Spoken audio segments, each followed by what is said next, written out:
All right, what's going on, guys? It's Vince, aka Roxium, and I'm super late to talking about Yama, Master of Pacts. This came out on March 17th, and it is March 24th, so super late. I've had a lot of things going on in my life, um, but we're back. Also, fun news: I bought a Blue Yeti microphone, so that should be coming in pretty soon here. So the microphone quality should be going up quite a bit. Here, I'm actually gonna turn the drum and bass down a little for you guys. No, but I bought a Blue Yeti. It should be coming in tomorrow or the next day. So, but we're gonna go over Yama Master of Packs, and I feel like everyone's still talking about this. Still got the face cam, but I feel like everyone's still talking about this. So I figured I'd record it anyway. Who cares? It's just more content for the channel. So it's what's going on in RuneScape right now. It hasn't come out yet, and we're gonna talk about it. So. The proud kingdom of Kren has seen no end of troubles lately. It's no wonder that some of its citizens have sought help from some more esoteric allies. So, blog update Monday, March 17th. Well, again, I'm a week late. Hello, us again? It's a weird way to phrase it.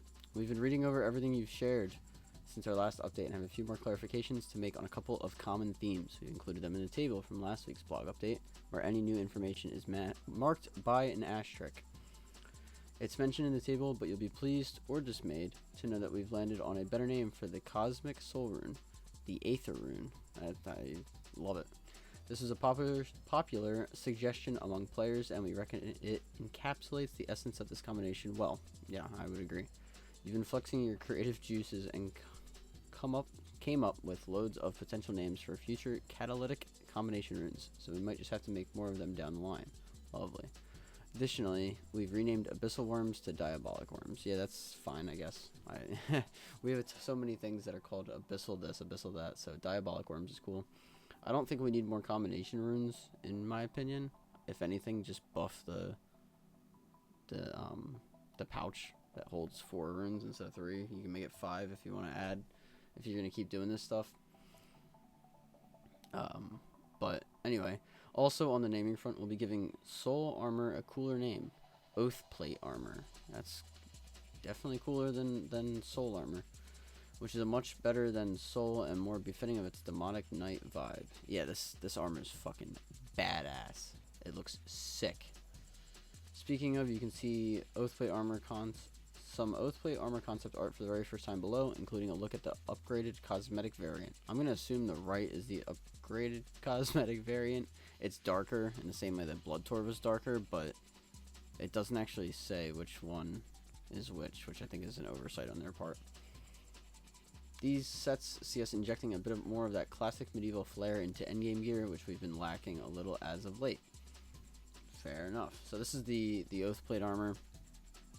The red looks really sick. It's like it's almost like a different type of dragon armor. It's the helmet's sick. The helmet ties all this in together very nicely with the almost like classic like full helmet appearance. And the feather is like it takes that like almost bulky feather that they normally have on there and gives it that flair that I feel like is needed. So that and just these like scaly like kind of things hanging off, like down here it has a little bit of like these edges, and I like that this is so subtle, but I have I have a degree in graphic design. You see it reminds me of Bandos, where it's asymmetrical if you look at like the left and the right. While like the left has like this flare out here, the right doesn't have that. It just has this here. And even like the arms, I want to say are maybe slightly different, but it could just be the angle. And I also want to say the right is definitely the cosmetic upgrade, because like the eye, it has more on like the eyes, it has more here. But even this is asymmetrical to this here, so it looks really, really good. It looks a little like dragon armor on the right, but this one on the left it looks like dragon armor, but this one on the right is sick. So if I don't know what we're gonna have to do to get that. Hopefully it's like somewhat doable, like Blood Torva. But it's this armor set's fucking sick. Looks like somebody made a deal to look fiercely foreboding. Shout out to Mod Grub for the wonderful concept art. Having said all that, we'd like to pull these rewards as is, starting today. If you're reading this, the poll is likely already open or will be open imminently. I think it's out now. Or like just opened. I don't know. Get those voting fingers ready. Yeah, so this is sick. We're confident that they're in a good place and want to bring Yama to you as soon as we can. So we'd love to lock things in and get cooking. We are aware that the likes of the Soul Flamehorn and Surge Potion could prove to be powerful in ways that aren't immediately obvious on paper, so we're entering this polling in the knowledge that we may have to make adjustments down the line. It's a good thing. For the time being, we think we're offering a suitably powerful set of rewards from a tough boss with potential for even tougher encounters via contracts, and want to see where you're at. Remember to check the table below for new information. We'll see you at the polls. So I'm going to go through this just a little quickly. It said the asterisks are new. So it said players had concerns about waiting for Surge Potion cooldowns if they were using it for new speedrunning methods. It will reset in all the same places as Imbued Hearts, including using a pool in your POH at the Ferox Enclave, entering and leaving a raid, entering and leaving the White Portal at Clan Wars, or good old-fashioned dying. Yeah, I mean, that's a good way to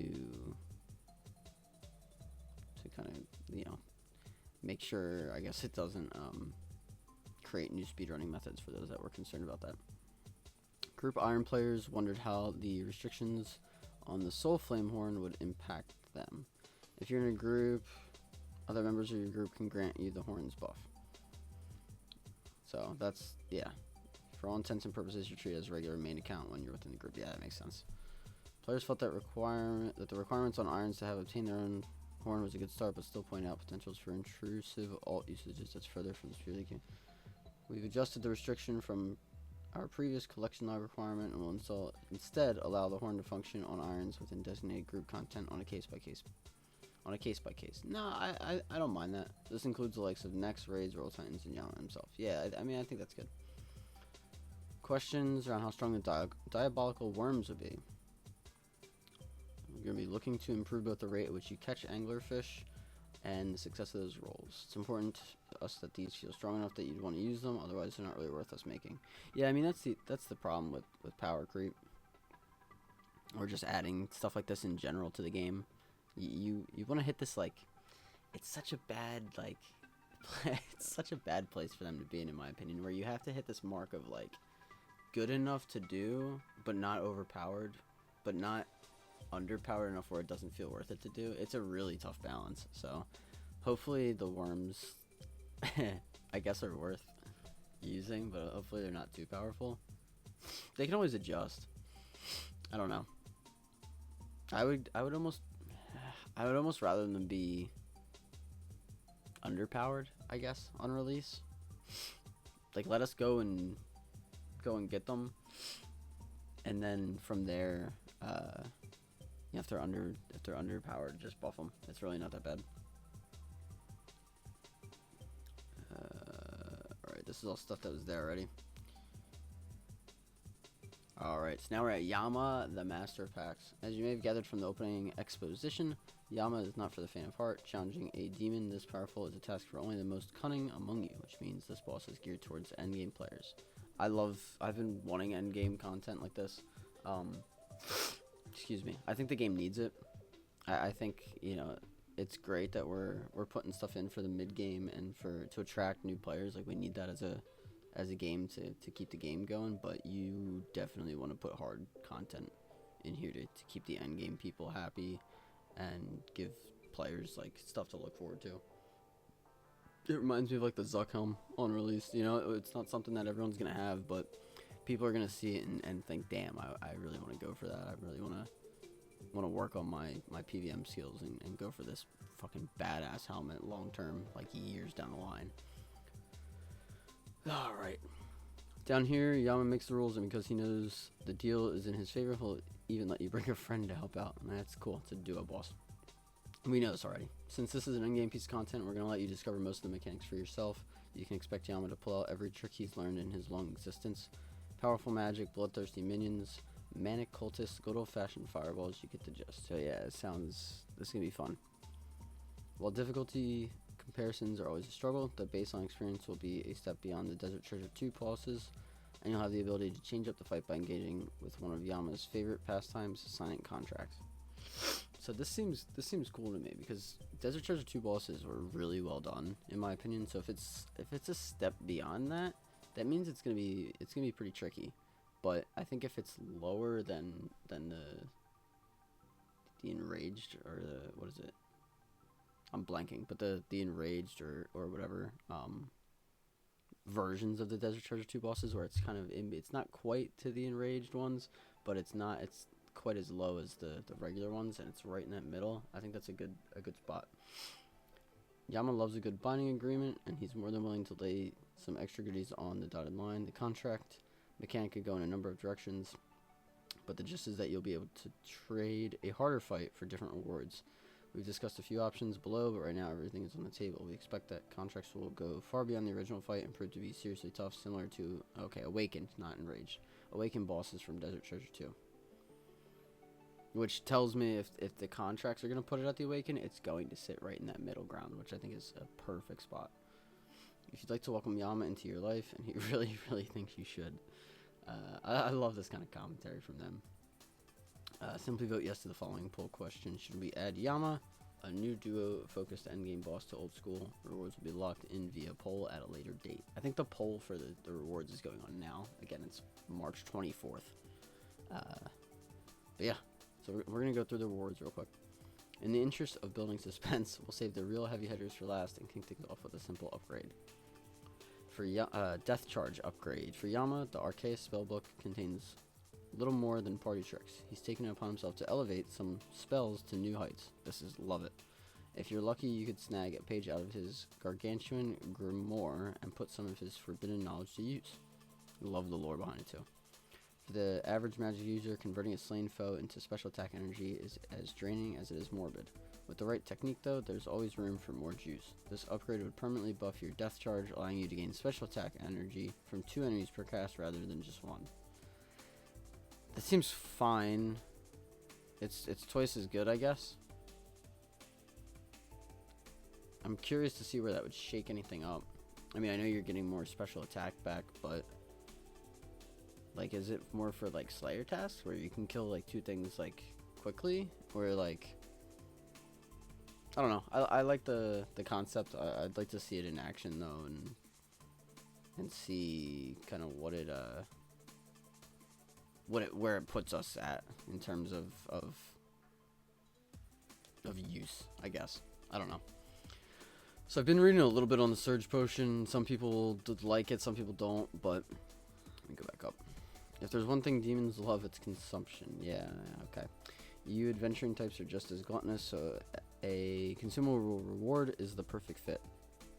Like all good demons these days, Yama drops a strange piece of himself, some demonic tallow to be exact. These tradable organs can be used to make a brand new potion boasting an effect never before seen in old school. These potions have a hefty herbal requirement, but they should be more than worth the effort. Once every 5 minutes, you can sip from a Surge Potion to restore 25% of your special attack energy. We imagine this will come in handy during enraged phases, clutch moments on low hit points, and speedrunning, or you can simply use it to give yourself a defense-reducing special attack at the start of every kill. Yeah, that's cool. You'll need level 81 Herblore, some demonic tallow, and a Torstal or an unfinished Torstal potion to make a Surge Potion for yourself. Oh, and you'll also need a drop of your own blood to make the magic happen. This sanguine secondary means you're making a brew tailored to you, so these potions are untradable, though all of the ingredients except for your blood are tradable. Yeah, that seems fine. I like that they're locking it behind 81 Herblore. I like this like give and take. Excuse me. This give and take between like mains and irons, where like you can buy the tallow, but you need 81 Herblore to actually go and make the potion. They had that last time with, I think, the spade, where you needed like something to make it, but not actually use it. So if you just bought one on the Grand Exchange afterwards, I think it was the spade, then you didn't need the level requirement, which I think is backwards. So I like to see the level requirements in here. It means people actually have to go out and get their skills up. And I say that as a max player, but it means people actually have to go up and get these levels to be able to use stuff like that. So next we have the Cosmic Catalyst. If you've ever spent minutes staring at the bank figuring out which runes to take out to cast everything you need from the Arcade spellbook, then you'll love this one. Cosmic Catalysts are tradable, stackable drops from Yama that will allow you to make a new combination rune. So long as you have 90 rune crafting, you'll be able to combine Cosmic and Soul runes into an Aether rune, saving precious inventory space and ruining my bank my bank organization as usual. So we will see see how that goes in next year's bank video, January 2026. No, but I just picture like people look at this and they're like, "Fuck my bank organization." No, this seems cool. I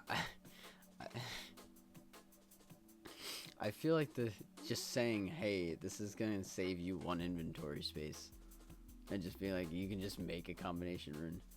It seems underwhelming. Like if that's all it does, it's just that, hey, you can just save an inventory space. It's almost not worth the hassle. And this is, I think, what they were talking about, or what I was talking about earlier, with like it needs to be worth it, just not overpowered. And this does not feel worth it to me. Maybe it has more. Maybe there's more on the surface, especially because like you need level 90 rune crafting. Like, hey, you want to save an inventory space? Go get 90 rune crafting, and then get this Cosmic Catalyst from this ridiculously hard boss, and then go craft a bunch of runes so you can save 1 spot. Like, I'd rather just bring a Cosmic and a Soul rune. I don't know. I'm in a mood today. I don't know what it is. Of just shitting on these fucking rewards. It's fine. The Surge Potion's cool. I'd be curious to see like what what they do with it.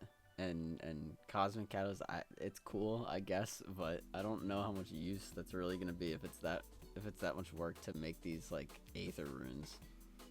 Maybe like, I don't know. Maybe it's important for like an Inferno run or a Coliseum run where having that extra space like genuinely helps. But I don't see this as being like, oh, I'm gonna go take these Aether runes on my Slayer task and use them or whatever. I don't know. But anyway,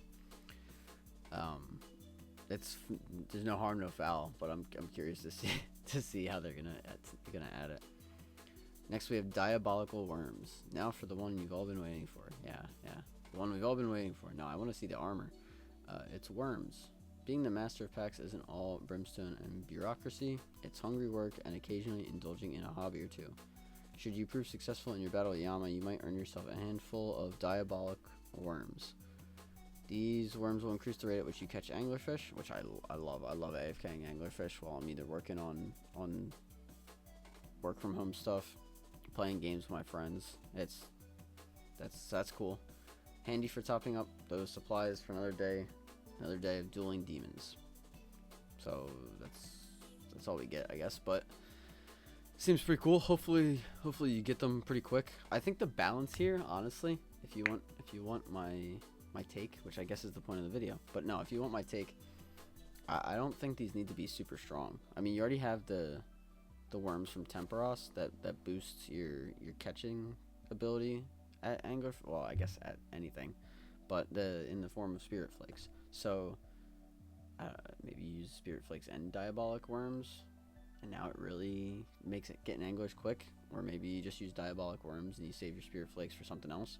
But this seems good. I think that the big thing is I'd rather have like a small buff, whatever that looks like. I don't know, but give me a small buff, but give me like a bunch of these Diabolic Worms so I can just sit at anglerfish and not have to worry about going and getting more. That's where I think this needs to be. Also, I feel like this music is too loud. It could be me, but it feels like the music's too loud, so hopefully it hasn't been too loud. Alright, now the fun stuff. Now we got the good stuff. Equipment and rewards. Since Yama is an endgame duo boss, we have 2 unique rewards. A brand new armor set. Fucking love it. Can't wait. And a unique team-oriented special attack weapon. Oh, that's the horn. I wouldn't call it a weapon. You don't attack with it. Sorry, I keep looking over at my face cam and I should be looking at the camera, but no, I wouldn't call it a weapon. I'd call it I'd call it like it's like a utility thing. It's like it's like a dragon battle axe special attack, but just on crack. I don't know.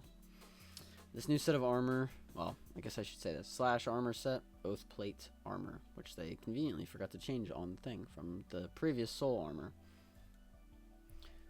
This new set of armor is something of a side grade to Torva. It's cool, I guess. You can just bypass next. As a full set, it boasts a plus 38 slash accuracy over Torva. It's pretty cool, at the cost of 6 melee strength. Effectively, when paired with a Scythe of Viter, this armor out-competes Torva against enemies with high defense, but loses out in situations where accuracy is less important.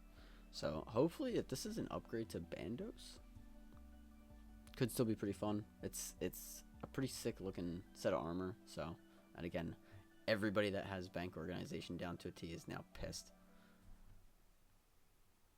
Compared to Torva, this new set is a bit weaker to stab, crush, and range, but slightly better against magic damage and significantly tougher against slash damage. Here's a quick table to show you how the two sets compare. So we got full Oath Plate armor, another typo, Soul, versus full Torva. So Soul, well, sorry, it's throwing me off. Oath Plate armor has a plus 38 slash attack over Torva, plus 17 magic attack over Torva, but it has a minus 9 ranged attack, minus 6 melee strength, minus 33 stab, but it has a plus 51 slash defense and a minus 40 crush defense, plus 13 magic defense, but minus 58 ranged defense. So it's definitely a give and take. It's definitely going to be better than Torva in some spots and worse in others. So, but it's another fantastic thing to go for, and if you have a Scythe, that means it's going to be good at top. So it should be really, really fun. And again, I'm going to scroll back up to it for a sec. That armor looks sick. It looks sick. So I'm hoping it's considerably better than Bandos. Well, maybe not considerably, but better than Bandos enough where getting that allows you to just bypass Torva and just go for this. And then maybe you go for Torva like sparingly here and there, because I love this armor, man. It looks sick.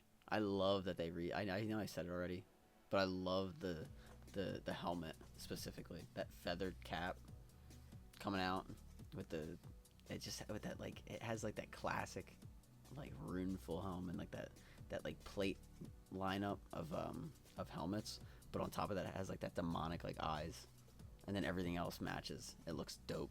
And they kept a cosmetic variant, which is sick. It's a very good idea. Alright.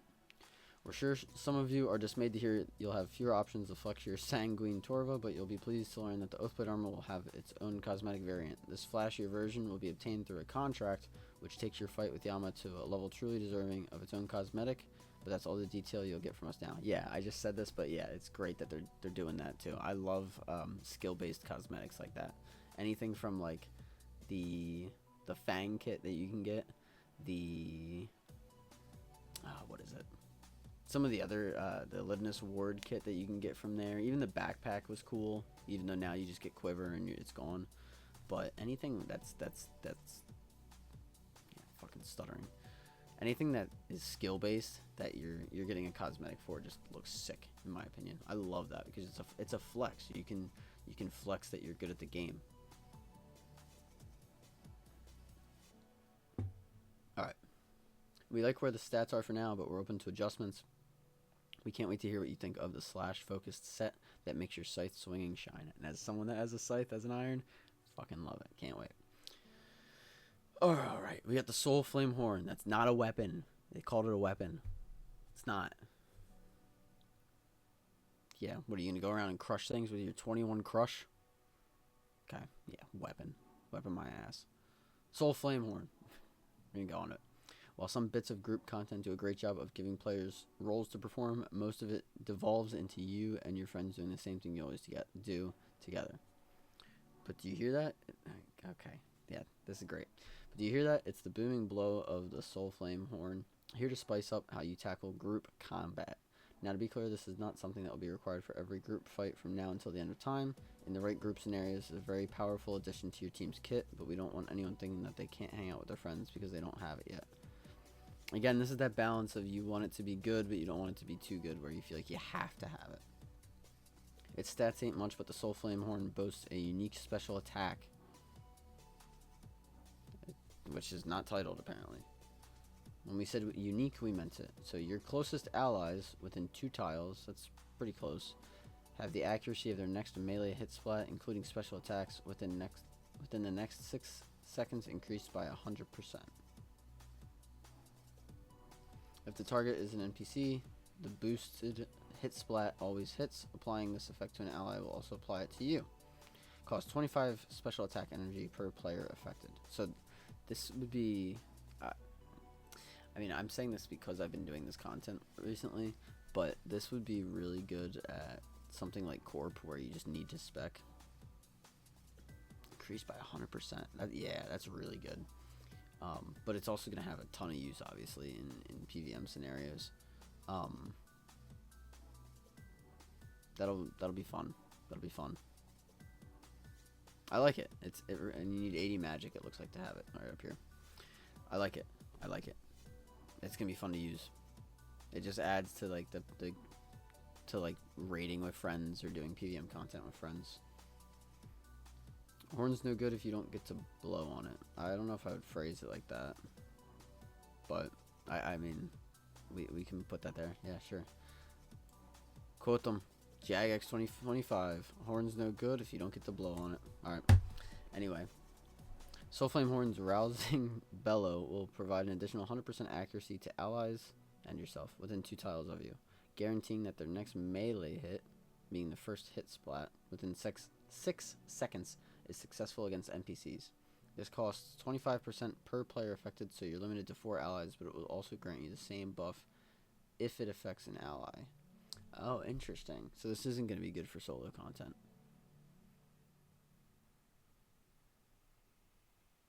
So you have to hit it with an ally.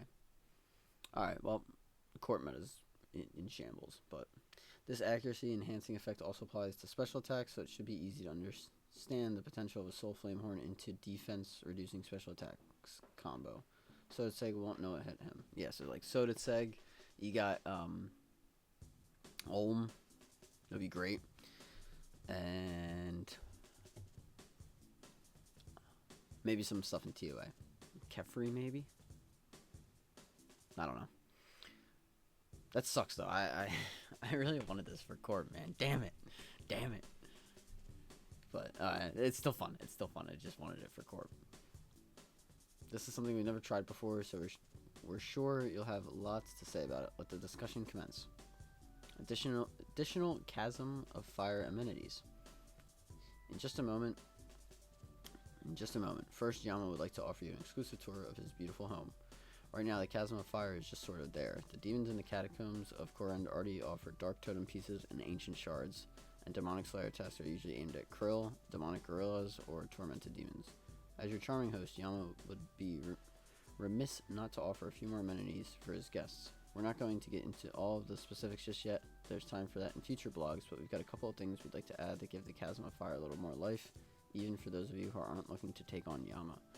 We won't dive into everything we're looking to do with the Chasm just yet, so expect more detail in the near future. Alright, so just going to break down some of the things here. As a sneak peek, though, we've got a brand new mining method that will get you some rare and exciting new ore. I don't know why I was reading that odd. In exchange for a bit of physical labor, you'll earn a new ore which can be combined with armor shards dropped by Yama to forge a chunk of oath plate armor for yourself. A chunk of oath plate. Armor shards are a common drop, so you can choose to save them up for a piece that you're missing, or you could sell them for a tidy profit if you've been lucky enough to get the whole set as a drop already. So this is cool. It prevents, I think, the issue that Nex is having now, where you need the full set of Torva, and you need 3 pieces that have no drop rate protection. Well, not drop rate protection, but like you can get duplicates is what I'm saying. So you can get you can get these chunks to make the Oathplate armor, is what it's saying. It's our hope that the relationship between entire Oathplate armor pieces dropping, the armor shards, and the ore from this activity will self-regulate. Yeah, no, that's good. That's a good way to put it. What we mean by this is that if loads of people do the mining activity for the ore, then they will go down in price, and more of the value will sit within the armor shards from Yama, driving the GP per hour of Yama up. Yeah. If people stop doing the mining activity, then the armor shards will lose value, and the ore will go up, driving the GP per hour of the mining activity up. Yeah, no, that's a good. I don't know if I would have thought of that. That's a good little middle ground to put that in. It kind of adds to that like skilling versus PVM arc, if you will, or dynamic. We think this sounds solid on paper and could be an interesting way to make skilling more profitable for those who are so inclined without hurting other aspects of the game. It'll be interesting to see it play out in practice if you agree. Okay. We'll have more to say about both of these activities in the coming weeks, but for now we want to know your thoughts on the boss, the rewards, and the improvements to the Chasm of Fire. Let us know what you think on the usual channels. Remember, always read the fine print. Yeah, so I'm gonna go back up to the armor to talk about this, but it should be a massive success from what I'm seeing. I think they can tweak some stuff as they see needed. Like, don't be afraid to, but between the armor, the horn, the fact that it's a duo boss, I mean, we just had Royal Titans, and it was fantastic. So it seems like they know what they're doing here, and if it's sitting, again, in between that, like, Awakened versus regular DT2 kind of difficulty, it's going to be difficult. It'll be fun, and doing it with a friend, if you have... if you have friends. No, if you have people to do it with is what I'm trying to say. It'll be a lot of fun, so... But no, that's Yama, Master of Pacts. So, again, I know I'm super late with this, but it's shaping up to be a really good endgame duo boss. So, I think again, between the style of this, the fact that it's like better like slash armor than Torva with like Scythe, everything they're doing with this seems like really good so far from on a surface level anyway. So the only thing I guess I'm curious is like this section with the death charge and the surge potion, like this weird like obsession with special attack. I don't know. But if that's the theme they want to go with, send it. We'll see what happens, and we can adjust from there. If they need to scrap something, even like go ahead. Like I think the experimentation that they're doing has been fantastic. And yeah, I'm interested to see where like all of this kind of plays in. So, well, sorry, where all this plays in. But Cosmic Catalyst, I think, needs some love. Needs something. And the Diabolical Worms need to be done correctly. Again, I think you do quantity over the quality of the effect. That way it encourages people to sit there for longer and skill. But that's what I think. Other than that, I mean, this seems fun. I mean, you have the armor here, you have the horn, and the mining thing with the GP per hour regulating like back and forth, like pinballing almost, seems really good. So, and then like always, I love that they do this. All the mods sign it underneath. So, again, that is Yama, the Master Packs. If you guys enjoyed, feel free to leave a like, maybe comment, and I'll see you next time.